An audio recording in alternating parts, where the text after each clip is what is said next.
வாசக தோழமைகளுக்கு வணக்கம். ஓநாய் குல சின்னம். Jiang Rong. தமிழில் சி. மோகன். குரல் எவி மயிலா. அத்தியாயம் 22. மறுபடியும் ஆடுகளை இரவில் மேற்பார்வையிடும் பணிமாற்றம் ஜென்சனுக்கு அளிக்கப்பட்டது. எர்லாங்கோடு சேர்ந்து காவல் புரிவதால் அவன் குடிலில் சாவகாசமாக இருந்து படிக்கவும் அவனுடைய இதழுக்கு எழுதவும் முடிந்தது. கதவுக்கு பக்கத்தில் அவனுடைய மேஜையை கொண்டு வந்து போட்டுக்கொண்டான். அதன் விளிம்பில் 2 புத்தகங்களை வைத்து விளக்கு வெளிச்சம் தூங்கும் தோழர்கள் மீது விழாமல் பார்த்து கொண்டான். மேய்ச்சல் நிலம் எவ்வித சலனமும் இன்றி காணப்பட்டது. அந்த இரவில் ஓநாய்கள் ஊளையிடவில்லை. 3 காவல் நாய்களும் குறைக்கவில்லை. எனினும் அவை விழிப்போடு இருந்தன. அவன் ஒரே ஒரு முறை மட்டும் குடிலை விட்டு வெளியேறி பிளாஷ்லைட்டோடு சென்று ஆட்டுக்கூட்டத்தை சுற்றி பார்த்துவிட்டு வந்தான். வடமேற்கு மூலையில் படுத்திருந்தபடி விழிப்போடும் எச்சரிக்கையோடும் எர்லாங் இருப்பதை பார்த்தது அவனுக்கு ஆசுவாசத்தை தந்தது. அந்த பெரிய நாயின் தலையை பாராட்டும் வகையில் தடவி கொடுத்தான். குடிலுக்கு திரும்பி தூங்கி வழியாமல் இருப்பதற்காக மேலும் கொஞ்சம் வாசித்தான். கடைசியாக அதிகாலை நேரத்தில் அவன் தூங்கி போனான். மறுநாள் காலை அவன் எழுந்ததும் ஓநாய்க்குட்டிக்கு உணவூட்டச் சென்றான். புதிய மேய்ச்சல் நிலத்துக்கு வந்த பிறகு ஒவ்வொரு நாளும் விடியும் போதே ஓநாய்க்குட்டி எழுந்துவிடும். தன் இரையின் மீது பாய்வதற்கு தயாராக இருந்து கொண்டு குடிலின் வாசலில் இருக்கும். அதனுடைய உணவு பாத்திரத்தை உற்று பார்த்து கொண்டிருக்கும். அதை பொறுத்தவரை அந்த பாத்திரம்தான் அதனுடைய இரை. ஒரு பெரிய ஓநாயைப் போல சரியான தருணத்தில் அதை தாக்குவதற்காக பொறுமையாக காத்து கொண்டிருக்கும். அப்பாத்திரம் அதன் பக்கத்தில் வந்த உடனேயே அது பாயும். அதில் இருந்து அது சாப்பிடும் இறைச்சிதான் அதனுடைய இரையின் சதை. மனிதர்களால் அளிக்கப்பட்டது அல்ல அது. தன்னுடைய ஓநாய் சுதந்திரத்தை இவ்வகையில்தான் அந்த ஓநாய்க்குட்டி காப்பாற்றிக் கொள்கிறது. கோடை மழை வருவதற்கு முன்பாக மங்கோலிய மேட்டு நிலத்தில் கொஞ்ச நாள் வறண்ட காற்று வீசும். ஆனால் இம்முறை வழக்கத்தை விடவும் வெக்கை மோசமாக காணப்பட்டது. ஜென்னை பொறுத்தவரை மங்கோலிய சூரியன் சீனாவை விடவும் முன்னதாகவே உதிக்கிறது. அது காலை 10 மணிக்கெல்லாம் தெற்கின் உள்ளார்ந்த பகுதிகளில் நண்பகலில் காணப்படுவதைப் போல வெப்பமாக இருக்கிறது. கொசுக்களின் கொடுமை இன்னும் தொடங்கவில்லை. ஆனால் பெரிய தலை கொண்ட ஈக்கள் நிலப்பகுதி முழுவதும் கூட்டம் கூட்டமாய் திரிந்து மனிதர்கள் மீதும் கால்நடைகள் மீதும் தாக்குதல்கள் நடத்தின. கண்கள், மூக்கு, வாயோரங்கள் குறிவைத்து அவை இத்தாக்குதல்களை நடத்தின. மனிதர்களும் நாய்களும் ஓநாய்களும் கைகளை ஆட்டியபடியும் வாள்களை வீசியபடியும் எவ்வித பிரயோஜனமும் இன்றி அத்தாக்குதலில் இருந்து தப்பிக்க தொடர்ந்து முயற்சி செய்தபடி இருந்தனர்.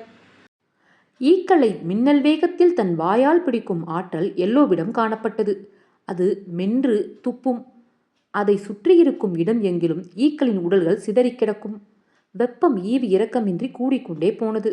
பள்ளத்தாக்கானது பிரம்மாண்டமான இரும்பு சமையல் பாத்திரத்தைப் போல மிகவும் சூடாக இருந்தது. புல்லானது உலர்ந்த தேயிலைகளைப் போல காணப்பட்டது. குடிலின் வடபகுதியில் பிறை நிலா வடிவில் விழுந்து கிடந்த நிழலில் வாய் திறந்தபடி நாக்கை தொங்கவிட்டபடி நாய்கள் படுத்து கிடந்தன. அவற்றின் வயிறுகள் ஏறி இறங்கி கொண்டிருந்தன. அவற்றிடையே எர்லாங் இல்லாததைக் கண்ட ஜென் அதை பேர் சொல்லி கூப்பிட்டான். அது வரவில்லை. அது எங்கு போயிருக்கும் என ஜென் வியந்தான். ஒருவேளை ஆற்றுக்கு போயிருக்கலாம். அங்கு குளுமையாக இருக்கும். எர்லாங் நம்பிக்கையுரிய காவல் நாய். ஜென் இரவு பணியில் இருக்கும் பொழுது அது பார்த்து கொள்ளும் என்று நிம்மதியாக இருப்பான். குழுமத்தை சேர்ந்தவர்களும் இப்போது எல்லாம் அதை காட்டு நாய் என்று சொல்லுவதில்லை. ஆனால் சூரியன் உதித்ததும் அதன் பணி முடிந்துவிட்டால் அது வெளியில் எங்காவது சுற்றித் திரியும். அதற்கு மாறாக பகலில் எல்லோவும் இரும் குடிலுக்கு அருகிலேயே விசுவாசத்தோடு இருந்து கொண்டிருக்கும். ஓநாய்க்குட்டி அந்த வெப்பத்தில் வெகுவாக பாதிக்கப்பட்டது. அதன் சங்கிலி தொட முடியாத அளவு சூடாக இருந்தது. வெயிலிலிருந்து கொஞ்சமாவது ஆசுவாசமடையக்கூடிய வகையில் நிழலான இடங்களும் அங்கு இல்லை. அது புழுங்கி கிடந்தது. தரையானது மேய்ச்சல் நிலத்தினதைப் போல இல்லாமல் கிட்டத்தட்ட பாலை நிலத்தைப் போல் இருந்தது. கதவு திறக்கப்பட்டதும் ஓநாய்க்குட்டி தன் பின்கங்கால்களால் எழுந்து நின்றது. அதனுடைய கழுத்துப்பட்டி இறுக்கி அதற்கு மூச்சு முட்டியது. தன்னுடைய முன் பாதங்களை காற்றில் உதைத்தது. அதை பார்க்கும் பொழுது எவருக்கும் அதன் தேவையெல்லாம் நிழலோ தண்ணீரோ அல்ல, உணவுதான் என்பது புரியும். ஓநாயின் இருப்புக்கான ஆதாரமே உணவுதான். இந்த கொடுமையான வெயிலிலும் அதனுடைய உணவு பசி பாதிக்கப்படவில்லை என்பதை ஜென்சன் கவனித்தான். அது தொடர்ந்து காற்றை உதைத்து கொண்டிருந்தது. அதன் மூலம் அதனுடைய உணவு பாத்திரத்தை பட்டியில் கொண்டு வந்து வைக்கும்படி அது ஜென்னுக்கு தெரிவித்தது. அதனுடைய எல்லைக்கு இரை வந்ததும் அது உருமி ஜென்னை பட்டியை விட்டு போகச் செய்தது. ஜென்னுடைய கவலை அதிகரிக்கத் தொடங்கியது. கோடை மாதங்களில் அவர்களுடைய வழக்கமான உணவு பால் பொருட்கள் என்றும் எப்போதாவது கொஞ்சம் இறைச்சி சேர்த்து கொள்வோம் என்றும் மேய்ப்பர்கள் அவனிடம் கூறியிருந்தார்கள். காலையில் தேநீரும் மாலையில் இரவு உணவும் இறைச்சி இல்லாமல் அவனுக்கு சாப்பிட்டு பழக்கம் இல்லை. நூடுல்ஸ், திணை, சாதம், மேலும் பல்வேறு வகை பால் உணவுகள், தயிர், யோகட், வெண்ணெய், மோர் அங்கு இருந்தன. கோடையில் பால் பொருட்களை சாப்பிடுவதை மேய்ப்பர்கள் விரும்புவார்கள். ஆனால் பீஜிங் மாணவர்கள் அவற்றை விரும்புவது இல்லை. ஆரம்பத்தில் இறைச்சிக்கு பதிலாக பால் பொருட்களை உண்ண அவர்கள் பழக்கப்பட்டு இருக்கவில்லை. ஆனால் அதைவிடவும் காலை 3 அல்லது 4 மணிக்கெல்லாம் எழுந்திருந்து அதன் பிறகு 4 அல்லது 5 மணி நேரம் பால் கறப்பதை யாருமே விரும்பவில்லை என்பதுதான் இதில் மிக முக்கியம். அதைவிட அலுப்பான விடயம், மாலை 5 அல்லது 6 மணிக்கு மாடுகள் திரும்பி வரும் வரை காத்திருந்து அதன் பிறகு 3 அல்லது 4 மணி நேரம் பால் கறக்க வேண்டும். அதனையடுத்து அதை உணவுப் பொருட்களாக மாற்றும் வேலைகள். எனவே அதற்கு பதிலாக வேக வைத்த திணை, காய்கறி, நூடுல்ஸ், ரொட்டி போன்றவற்றை சாப்பிட்டார்கள். மேய்ப்பர்கள் கோடை காலத்தில் சாப்பிடும் தயிருக்கு பதிலாக அவர்கள் காட்டு காய்களை, வெங்காயம், பூண்டு, அல்லி, டெண்டாலியன் போன்றவற்றை பறித்து வந்து சாப்பிட்டார்கள். கோடை மாதங்களில் உணவு பழக்கத்தில் ஏற்பட்ட மாற்றம் ஜென்னையும் அவனுடைய ஓநாய்க்குட்டியையும் வெகுவாக பாதித்தது. அந்த நாட்களில் சமையல் எண்ணெய் தட்டுப்பாடும் இறைச்சிக்கு பங்கீட்டு முறையும் இருந்ததால் அரசானது ஓலோன் புலோக் மேய்ப்பர்கள் தங்களுடைய விரிந்த ஆட்டு மந்தையில் இருக்கும் ஒவ்வொரு ஆட்டையும் பொக்கிசமாக கருத வேண்டும் என்றும் அவற்றை பெருமளவில் கொன்று தின்னக்கூடாது என்றும் உத்தரவு பிறப்பித்திருந்தது. கோடை முழுவதும் இறைச்சி இல்லாமல் நாய்கள் இருக்க வேண்டிய கட்டாயம் ஏற்பட்டது. அவை பெரும்பாலான நேரங்களில் பசியோடும் அவன் கதவை திறப்பதை எதிர்பார்த்தும் காத்து கொண்டிருந்தன. அதனால் முதலில் அவற்றுக்கு உணவளித்துவிட்டு அவை தங்களுடைய உணவு பாத்திரத்தை சுத்தமாக நக்கி முடிக்கும் வரை பார்த்து கொண்டிருப்பான் ஜென். அதன் பிறகு ஓநாய்க்குட்டிக்கான உணவை எடுத்துச் செல்வான். நாய்களைப் போலில்லை ஓநாய்க்குட்டி. புல் அரிசி அல்லது அரிசி கூளை அதில் இறைச்சி வாடை இல்லாவிட்டால் அது சாப்பிடாது. அதனால் அதற்கு மட்டும் ஆட்டு எண்ணெய் விட வேண்டி ஜென் முடிவு செய்தான். பளிங்கு ஜாடியில் உறைந்திருந்த எண்ணெய் இலகி வெயிலில் கெட்டுப்போகத் தொடங்கி இருந்தது. ஆனால் ஓநாய்கள் அழுகிய இறைச்சியை விரும்பி சாப்பிடும் என்பதால் ஓநாய்க்குட்டிக்கு அந்த எண்ணெய் பிடிக்கும் என்பதில் அவனுக்கு சந்தேகமில்லை. உணவு பாத்திரத்தை எடுத்துக்கொண்டு அதனிடம் போய் வழக்கம் போல குட்டி ஓநாய், குட்டி ஓநாய் என்று கூப்பிட்டான். சாப்பாட்டு நேரம் என்றான். ஜென் பாத்திரத்தை வைத்துவிட்டு பின் நகர்ந்து அது சாப்பிடுவதை பார்த்தான். அது திருப்தி அடைந்திருப்பது போல தோன்றியது. ஒவ்வொரு நாளும் உணவு வேளையின் பொழுது அவன் ஓநாய்க்குட்டியை கூப்பிடும் போதெல்லாம் நன்றி தெரிவிக்கும் வகையில் அதனிடமிருந்து ஏதாவது வெளிப்படும் என்று நம்பினான். மேலும் அதற்கு திருமணம் ஆகி குடும்பம் நடத்தும் பொழுது அது தன்னுடைய சொந்த குழந்தைகளிடம் அது இப்போது பெரும் அன்பை செலுத்தாது என்று அவன் அடிக்கடி நினைத்து கொள்வான். ஒரு ஓநாய்க்குட்டியை வளர்க்கும் முடிவை அவன் தனக்குத்தானே ஏற்படுத்தி கொண்டிருந்ததால் புராண ரீதியாக கனவுகளும் அற்புத கற்பனைகளும் அவன் மனதில் தோன்றிக்கொண்டே இருக்கும். ஆரம்ப பாடசாலையில் அவன் ஒரு சோவியத் கதையை படித்திருந்தான். அதில் காயமடைந்த ஓநாயை ஒரு வேட்டைக்காரன் காப்பாற்றி அது குணமடையும் வரை நன்கு பராமரித்து பின்னர் காட்டில் கொண்டு போய்விடுவான். பிறகு ஒரு நாள் அவன் தன்னுடைய சிறு குடிலின் கதவை திறந்த பொழுது பனியில் 7 இறந்த முயல்கள் கிடப்பதை பார்த்தான். அங்கு பல ஓநாய்கள் தடங்கள் காணப்பட்டன. ஓநாய்களுக்கும் மனிதர்களுக்கும் இடையே அமைந்த நட்பு பற்றிய முதல் கதை இதுதான். அவன் பார்த்த பல திரைப்படங்கள் மற்றும் வாசித்த பல புத்தகங்களில் இருந்து ஓநாய்கள் பற்றிய வித்தியாசமான ஒரு பார்வையை முன்வைத்த முதல் கதை இதுதான். அந்த சோவியத் கதை அவன் வாழ்வில் மறக்க முடியாத ஒன்று. அவன் ஒரு வேட்டைக்காரனாக காட்டுக்குள் சென்று அவனுடைய ஓநாய் நண்பர்களோடு கட்டி புரண்டபடியும் அவற்றின் மீது சவாரி செய்தபடியும் வாழ்க்கையை அனுபவிப்பதாக அடிக்கடி கனவு காண்பான். கடைசியாக பாத்திரத்தை சுத்தமாக நக்கி முடித்தது ஓநாய்க்குட்டி. 3 அடி நீளத்துக்கு அது வளர்ந்திருந்தது. அது சேர்ந்து வளர்ந்த நாய்க்குட்டிகளை விடவும் 2 மடங்கு பெரியதாக காணப்பட்டது. உணவு பாத்திரத்தை கொண்டு போய் வாசலுக்கு பக்கத்தில் வைத்துவிட்டு திரும்பவும் ஓநாய்க்குட்டியிடம் வந்து உட்கார்ந்து கொண்டான்.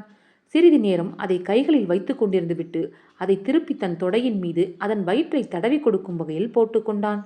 நாய்களும் ஓநாய்களும் சண்டையிடும் பொழுது அவற்றின் பிரதான இலக்கு எதிராளியின் வயிறுதான். ஏதாவது ஒன்று மற்றதின் வயிற்றில் தன்னுடைய பற்களையோ பாத நகங்களையோ பதித்துவிட்டால் காயம்பட்ட மிருகம் வீழ்ந்துவிடும். அதனால்தான் நாய்களோ ஓநாய்களோ தம்முடைய வயிற்றை அவை முழுவதுமாக நம்பிக்கை கொள்ளாத எவரிடமும், அது விலங்கானாலும் சரி மனிதரானாலும் சரி, வெளிக்காட்டாது. டோர்ஜியின் ஓநாய்க்குட்டி டோர்ஜியின் மகனை கடித்ததால் இறக்கும்படி ஆகிவிட்டது என்றாலும் ஜென் தன்னுடைய விரல்களை ஓநாய்க்குட்டிக்கு நக்கவும் சப்பவும் கொடுத்தான். ஓநாய்க்குட்டி அவனை கடிக்காது என்று அவன் நம்பினான். ஓநாய்க்குட்டி அவன் மீது மல்லாக்க படுத்திருக்க விரும்பும் பொழுது, அதனுடைய வயிற்றை அவன் தடவி கொடுக்க அது அனுமதிக்கும் பொழுதும் அவன் ஏன் அதன் வாய்க்குள் தன் விரல்களை கொடுக்கக்கூடாது? அவர்கள் ஒருவர் மீது ஒருவர் நம்பிக்கை கொண்டிருந்தனர். கிட்டத்தட்ட நடுப்பகல் ஆகிவிட்டது. சூரியன் வாட்டி எடுத்தது. ஓநாய்க்குட்டி மறுபடியும் கஷ்டத்துக்கு ஆளானது. அதன் வாய் தளர்ந்திருந்தது. விடாமல் மூச்சு வாங்கியது. அதன் தொங்கிக் கொண்டிருந்த நாக்கில் இருந்து நீர் வழிந்து தரையில் விழுந்தபடி இருந்தது. குடிலை மூடியிருந்த துணியை ஜென் குடிலின் உச்சி வரை திறந்து விட்டான். மங்கோலிய குடில்கள் 8 பக்கங்களிலும் காற்றுக்கான திறப்புகளோடு இருக்கும்.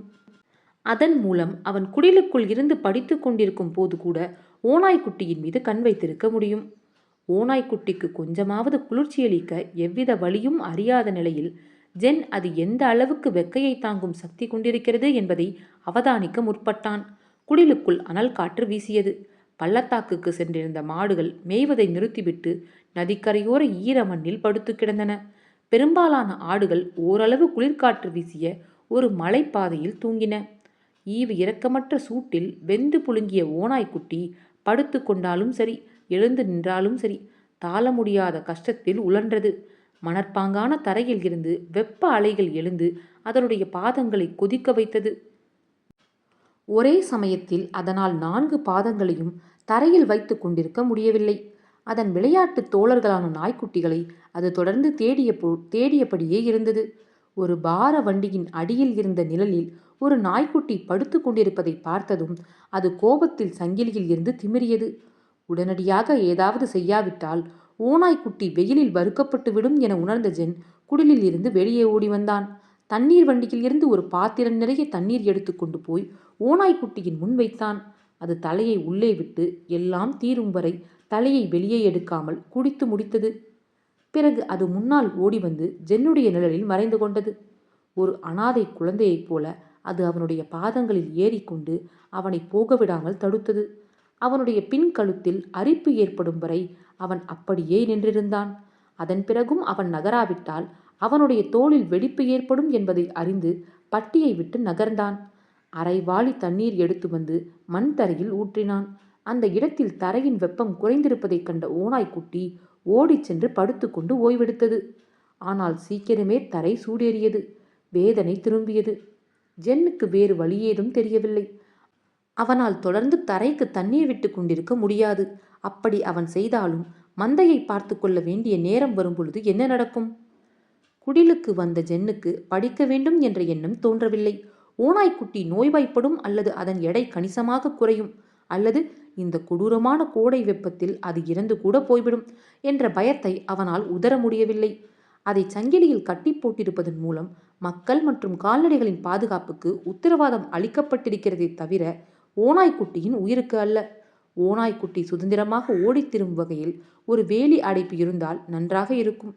குறைந்தபட்சம் அந்த சுவற்றோடு சேர்த்து அதன் புகலிடமாக ஒன்றாவது அமைக்கலாம். அவனுடைய ஓநாய்க்குட்டியை பார்த்தவாறே ஏதேனும் ஒரு வழியை கண்டறிய அவன் முயற்சித்தான். எதுவும் தோன்றவில்லை. ஓநாய்க்குட்டி சுற்றி சுற்றி நடந்தது. அதன் மூளையும் அதையே யோசித்துக் கொண்டிருப்பதாக தோன்றியது. பட்டிக்கு வெளியில் இருக்கும் புல்தரை உள்ளிருக்கும் மண் தரையை விட குளுமையானது என்பதை ஓநாய்க்குட்டி உணர்வதாக தோன்றியது. அது திரும்பி தன்னுடைய பின்னங்கால்களால் புல்தரைக்குள் இறங்கியது. அதனுடைய தலையும் கழுத்தும் மட்டும் பட்டிக்குள் கொதி மணலில் இருந்தன. அது சங்கிலியை இறுக இழுத்து கொண்டு ஒரு வழியாக உடலை நீட்டி கொஞ்சம் ஓய்வெடுத்தது. அதன் ஒரு பகுதி உடல் சூரியனால் வேகவில்லை. ஜென் மிகுந்த மகிழ்ச்சியடைந்தான். அதற்கு ஒரு முத்தம் கொடுக்க வேண்டும் போல தோன்றியது. ஓநாயின் அறிவுத்திறன் வெளிப்பட்ட விதம் அவனுக்கு நம்பிக்கையை அளித்தது. இப்போது என்ன செய்ய வேண்டும் என்று அவனுக்கு தெரிந்துவிட்டிருந்தது. வெப்பம் இன்னும் தொடர்ந்து அதிகரிக்கப் போவதால் அவன் ஓநாய்க்குட்டிக்கு புதிய பட்டியை உருவாக்குவான். இம்முறை அது புல் மேவிடமாக இருக்க வேண்டும். அது புல்லை மிதித்து மிதித்து நடந்து அமுக்கிய பிறகு மண் வெளிப்பட்டால் மீண்டும் அதை இடம் நகர்த்துவான். வாழ்வதற்கான ஓநாயின் ஆற்றல் மனிதர்களை விடவும் மேம்பட்டது. ஒரு தாயின் வழிகாட்டுதல் இல்லாமலேயே ஒரு இளம் ஓநாய் தான் எதிர்கொள்ளும் பிரச்சனைகளை தீர்த்து கொள்கிறது. அது தன் கூட்டத்தோடு இருந்தாலும் சரி, தனியாக இருந்தாலும் சரி. நிம்மதி பெருமூச்சு விட்டபடி ஜென் தன்னுடைய படுக்கை சுருளில் சரிந்து கொண்டு வாசிக்கத் தொடங்கினான். குடிலுக்கு வெளியே 60 அல்லது 70 அடி தொலைவில் குதிரைகளின் குளம்பொலிகள் சாலையில் உரத்து கேட்டன. குதிரை மேய்ப்பர்கள் சென்று கொண்டிருக்கிறார்கள் என்று கருதிய ஜென் அதை அவ்வளவாக பொருட்படுத்தவில்லை.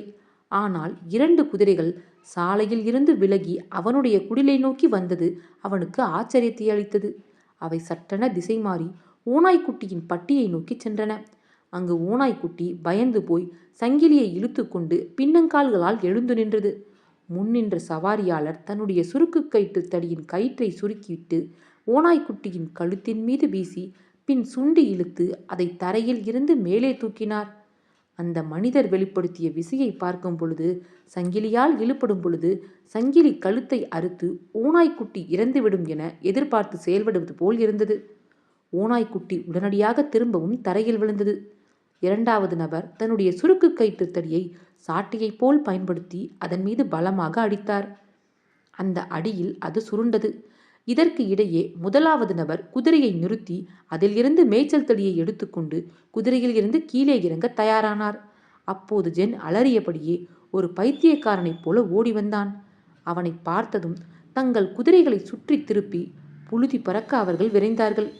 போகும் பொழுது ஒருவன் சத்தமாக, எங்களுடைய அருமையான குதிரைகள் ஓநாய்கள் கொண்டிருக்கின்றன. ஆனால் நீ ஒரு ஓநாயை வளர்த்து கொண்டிருக்கிறாய். கூடிய சீக்கிரமே அந்த ஓநாயை நான் கொல்லாமல் விடமாட்டேன் என்று சொன்னது ஜென்னின் காதில் விழுந்தது. எல்லோவும் இர்ரும் அவர்களை பின்தொடர்ந்து மூர்க்கமாக குரைத்தபடி ஓடின.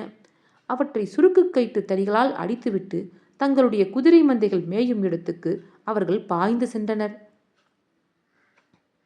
தாக்கியவர்கள் யார் என்பதை ஜென் பார்த்திருக்கவில்லை. ஒருவன் பில்ஜியால் கண்டிக்கப்பட்டவனாக இருக்கக்கூடும் என்றும் இன்னொருவன் குதிரை மேய்ப்பவர்களின் 4ஆம் பிரிவைச் சேர்ந்தவன் என்றும் ஜென் யூகித்தான். அவர்கள் கொலை செய்யும் நோக்கத்தோடுதான் வந்திருக்கிறார்கள் என்பது தெளிவாக தெரிந்தது. ஓநாய்க்குட்டி படுத்து கிடந்த இடத்துக்கு அவன் ஓடிச் சென்றான். அது கால்களுக்கு இடையில் வாளை இடுக்கிக் கொண்டு மரண பயணத்தில் இருந்தது. அதனால் எழுந்து நிற்க முடியாத அளவுக்கு அதன் கால்கள் தொய்ந்து தள்ளாடின. ஜென்னை பார்த்ததும் அது தட்டு தடுமாறி அவனுடைய கைகளில் போய் விழுந்தது. ஒரு பூனையிடமிருந்து தப்பித்த கோழி குஞ்சு தாய்க்கோழியை நோக்கி ஓடுவது போல் இருந்தது அதன் செயல்.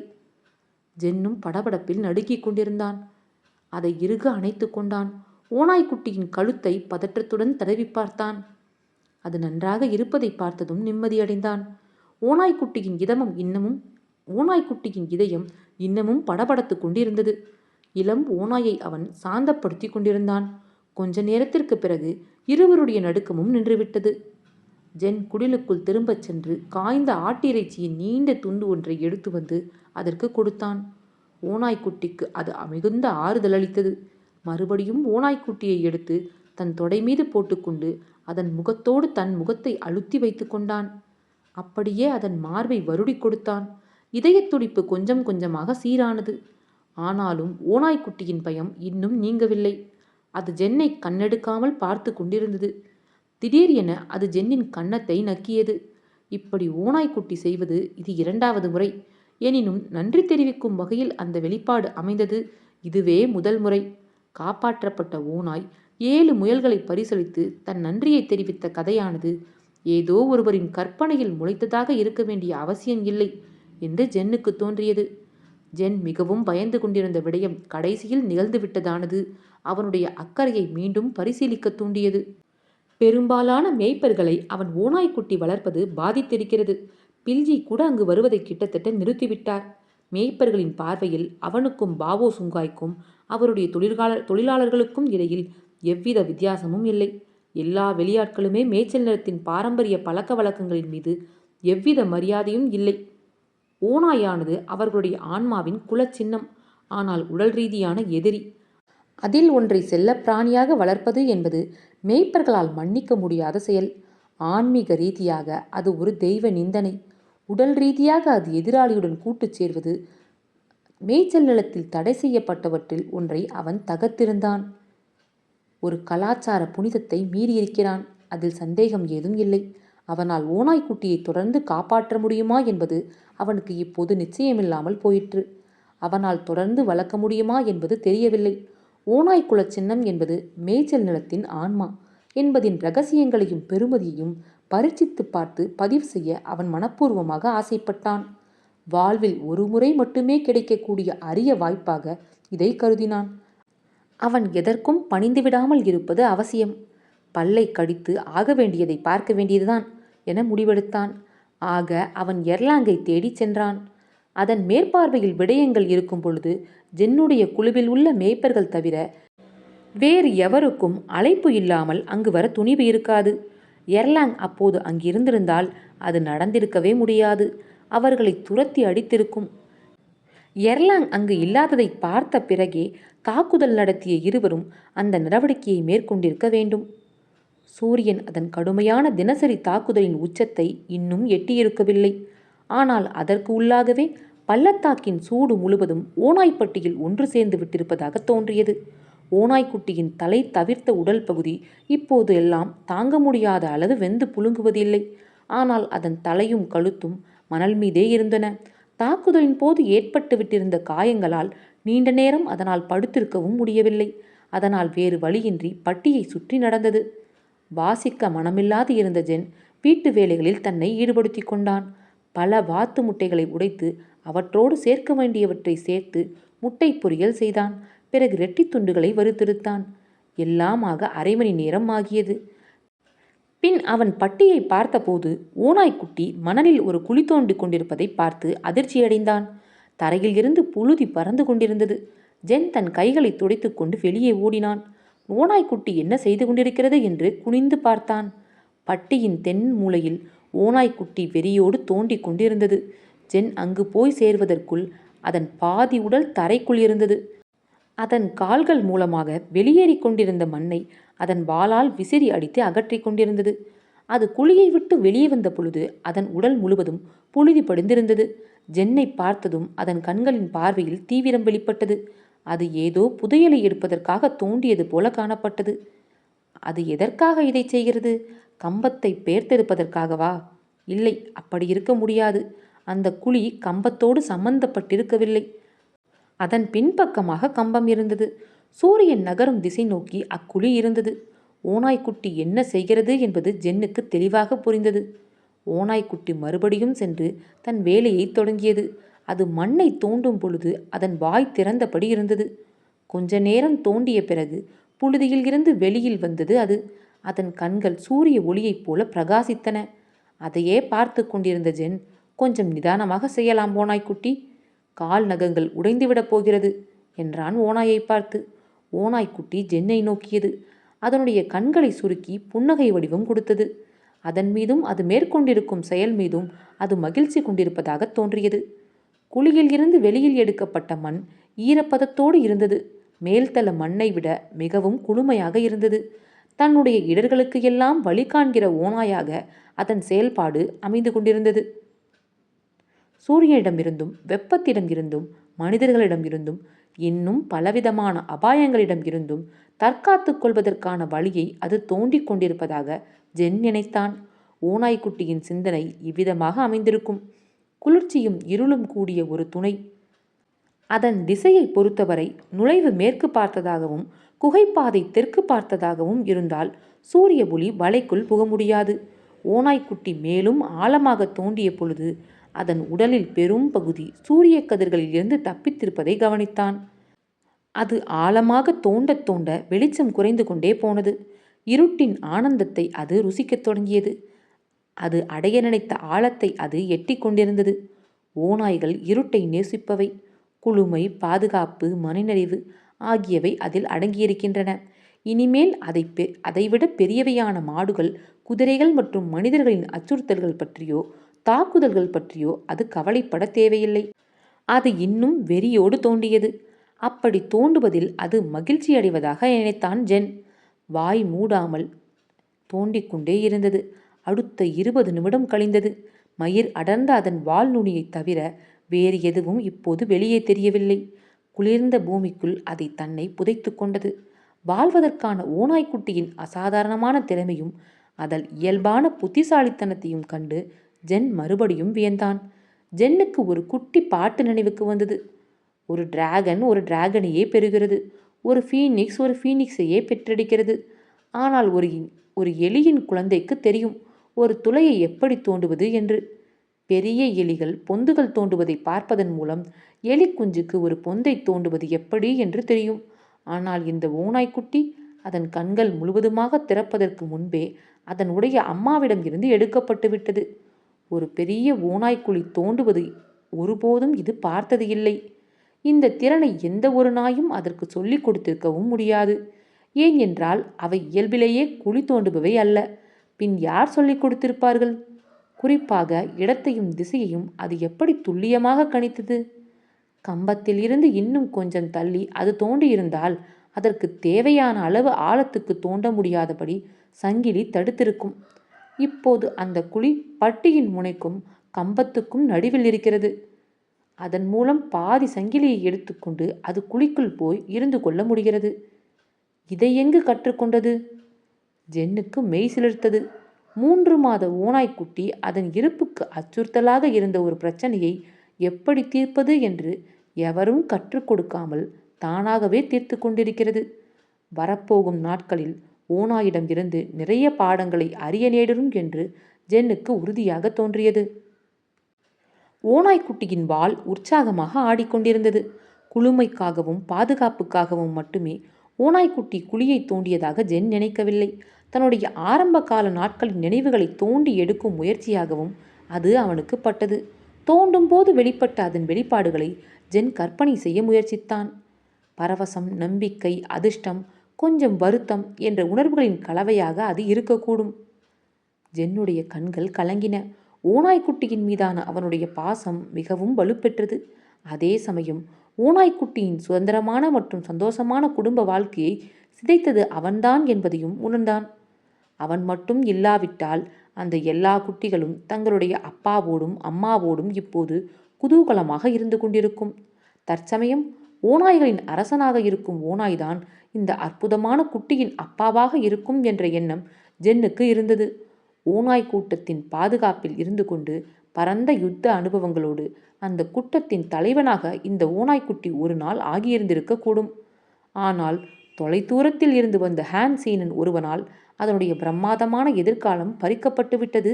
பெரிய துயரம்தான், ஜென் நினைத்து கொண்டான். ஓநாய்க்குட்டி தொடர்ந்து சங்கிலி இடம் கொடுக்கும் தூரம் வரை தோண்டியது. அந்த குழியை சுற்றியிருந்த மண் தரை தளர்வாக காணப்பட்டது.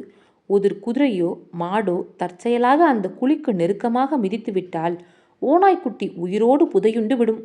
திடீர் என தோண்டுவதில் ஓநாய்க்குட்டிக்கு ஏற்பட்டிருந்த உற்சாகம் மறைந்தது. அதன் அதிருப்தியை ஊளையிட்டு தெரிவித்தது. அது திரும்பவும் குழியை விட்டு வெளிவந்த பொழுது சங்கிலி நெருங்கியது. அதன் அடிபட்ட கழுத்தில் கழுத்துப்பட்டி உராய்ந்ததில் மூச்சு திணறல் ஏற்பட்டது அதற்கு. அப்படியே மூச்சு வாங்கியபடி கால்களை பரப்பிக்கொண்டு தரையில் படுத்து கொண்டது. கொஞ்ச நேர ஓய்வுக்கு பிறகு குழிக்குள் தலையை விட்டது. இப்போது அது என்ன செய்ய போகிறது என்ற ஆச்சரியத்தோடு பார்த்து கொண்டிருந்தான் ஜென். ஓநாய்க்குட்டியின் மூச்சு சீராக வெளிப்பட்டதும் அது குழிக்குள் படு வேகமாக ஓடியது. உடனே உள்ளிருந்து புழுதி பறந்து வெளியில் வந்தது. ஜென்னுக்கு அது பெரிதும் ஆச்சரியமளித்தது. அவன் குனிந்து குழிக்குள் எட்டி பார்த்தான். அங்கு அது குழியை அகலப்படுத்தி கொண்டிருந்தது. அதன் புத்திசாலித்தனத்தின் இன்னொரு அடையாளம் இது. குளுமையான பாதுகாப்பான குழியை அமைத்து முடித்ததும் ஓநாய் உள்ளே வசதியாக இருந்து கொண்டது. அதை வெளியில் வரும்படி ஜென் பலமுறை கூப்பிட்டதையும் அது பொருட்படுத்தவில்லை. ஜென் உள்ளே எட்டி பார்த்த பொழுது அகலத் திறந்திருந்த அதன் கண்கள் காட்டில் திரியும் ஒரு ஓநாயின் தோற்றத்தை அவனுக்கு ஏற்படுத்தின. இருட்டையும் குளுமையும் பூமியின் வாசனையையும் அது சந்தோஷமாக அனுபவிப்பது நன்றாக தெரிந்தது. அதனுடைய முதல் வீட்டுக்கு திரும்பி அம்மாவோடும் கூட பிறந்தவர்களோடும் இருப்பது போல் இருந்தது. இப்போது அது நிம்மதியடைந்திருந்தது. எப்போதும் பதற்றத்தோடு மனிதர்களோடும் அவர்களுடைய கால்நடைகளோடும் இருந்து கொண்டிருந்த நிலையில் இருந்து ஒரு வழியாக அது விடுபட்டிருந்தது. அதனுடைய சொந்த குகையில் அது வசிக்கத் தொடங்கிவிட்டது. அதன் இயற்கையான பரப்பு எல்லைக்குள் அது மீண்டும் நுழைந்துவிட்டது. கடைசியாக அது நிம்மதியாக தூங்கி ஓநாய்களின் கனவுகளை கனவு காணத் தொடங்கியது. சூரிய அஸ்தமனத்தின் பொழுது காவோ ஜியான்சாங்கும் யாங்கியும் வந்து சேர்ந்தார்கள். குடிலின் முன்பாக ஓநாய்க்குழியை பார்த்ததும் அவர்கள் ஆச்சரியமடைந்தார்கள். பகல் முழுவதும் அங்கு ஆடு மேய்த்த பொழுது நாங்கள் வாடி வதங்கி தாகத்தில் தவித்தோம். இந்த கோடையை கடந்து ஓநாய் தப்பி பிழைப்பது கஷ்டம் என்று அப்போது எனக்கு தோன்றியது. ஆனால் நான் நினைத்ததை விடவும் இது பெரிய சாமர்த்தியசாலிதான் என்றான் யாங். இனி நாம் இதை பற்றி கவனமாக பார்த்து கொள்ள வேண்டும் என்றான் காவோ. சங்கிலி, கம்பம், அதன் கழுத்துப்பட்டி ஆகியவற்றை நாம் தினசரி பரிசோதிக்க வேண்டியது அவசியம். ஒரு மோசமான கட்டத்தில் இது நமக்கு பெரிய நெருக்கடியை ஏற்படுத்தி வரலாம்.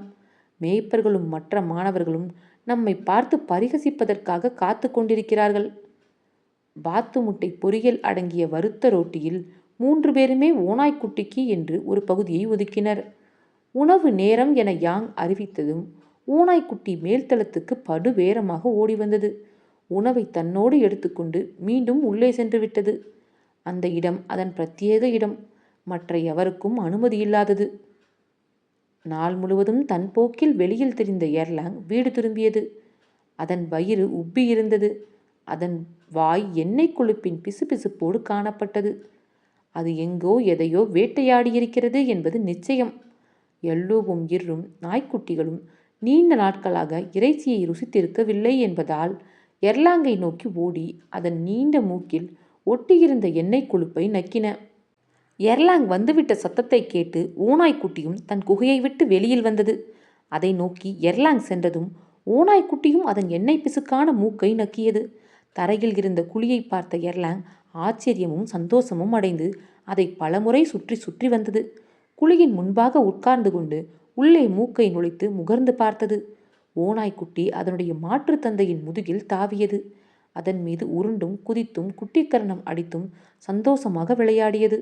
காட்டுத்தனமான வீரியம் பீரிட்டு கிளம்பியதில் அதன் கழுத்து காயத்தை அது முற்றிலுமாக மறந்துவிட்டிருந்தது.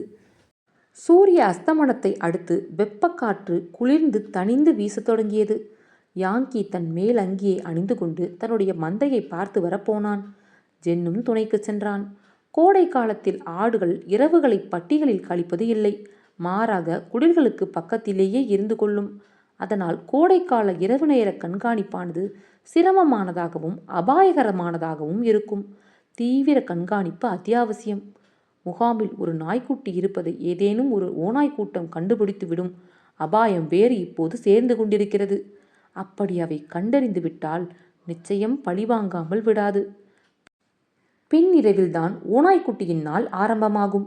அவனுடைய பட்டியில் அது ஓடிக்கொண்டே இருக்கும். சங்கிலியின் சத்தம் கேட்டபடி இருக்கும். ஜென்னும் யாங்கும் பட்டியின் விளிம்பில் உட்கார்ந்து கொண்டு ஓநாய்க்குட்டி ஓடுவதை ரசித்து கொண்டிருந்தார்கள். இருட்டில் அதன் மரகத பச்சை கண்கள் மின்னின. அந்த நாளில் நடந்தவற்றை ஜென் யாங்கிடம் தெரியப்படுத்தினான். எப்படியாவது நாம் கொஞ்சம் இறைச்சியை கைப்பற்றியாக வேண்டும். அது இல்லாமல் ஓநாய்க்குட்டி பெரிதாகவும் வலுவாகவும் வளர முடியாது. சமீப நாட்களாக எர்லாங்கு இங்கு அதிகமாக இருப்பது இல்லை. அதனால் நிலைமை கொஞ்சம் பயப்படும்படியாகத்தான் இருக்கிறது. இன்று மதியம் மலையில் தீயில் வாட்டப்பட்ட மர்மோட்டை டோர்ஜி தயவில் நான் சாப்பிட்டேன் என்றான் யாங். அவனால் அவற்றை கண்ணி வைத்து நிறைய பிடிக்க முடிந்தால் ஓநாய்க்குட்டிக்கான ஒன்றை நாம் கேட்கலாம். ஆனால் பிரச்சனை என்னவென்றால் மேய்ப்பர்களும் மந்தைகளும் அங்கு திரிவதால் அவை கண்ணிக்குள் சிக்காமல் பதுங்கிவிடுகின்றன. ஜென் பதற்றத்தோடு காணப்பட்டான். இரவில் ஓநாய் கூட்டம் வந்து நம் ஆடுகளை கொன்று குவிக்கும் என்று எனக்கு கவலையாக இருக்கிறது. ஒரு தாய் ஓநாயை விட ஆபத்தான பெண்ணை வேறெங்கும் காண முடியாது.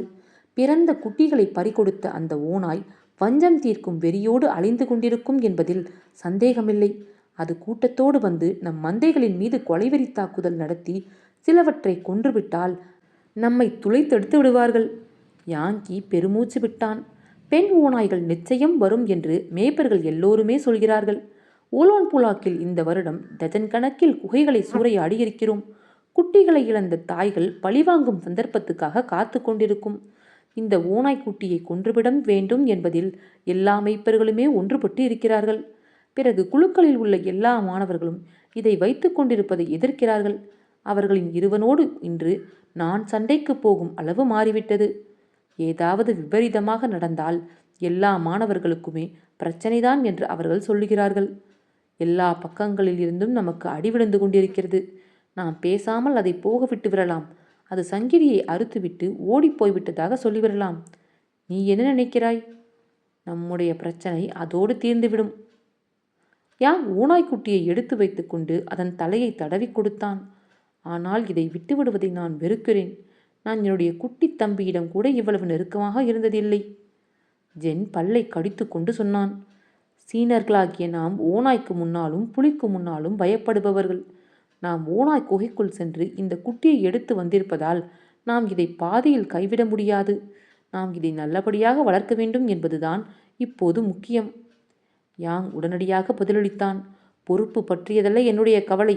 ஒரு கைதியைப் போல் இதனை நான் நாள் முழுவதும் சங்கிலியில் கட்டி போட்டிருப்பதை பார்க்கும் பொழுது மனம் பதறுகிறது.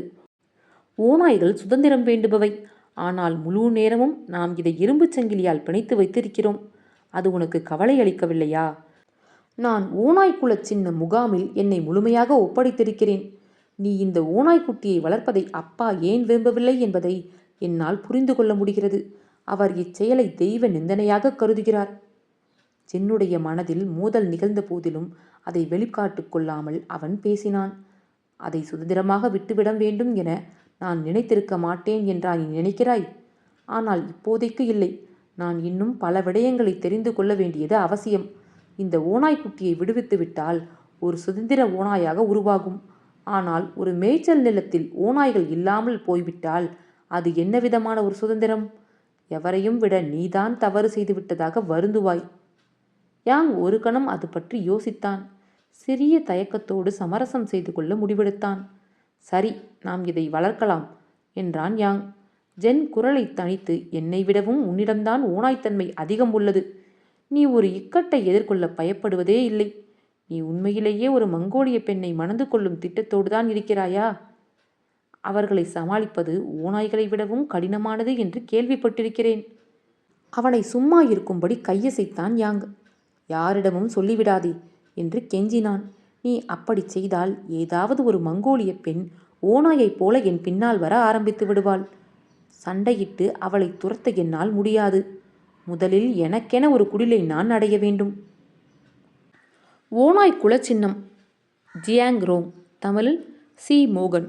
குரல் எவி மயிலா. அத்தியாயம் 22 நிறைவுற்றது.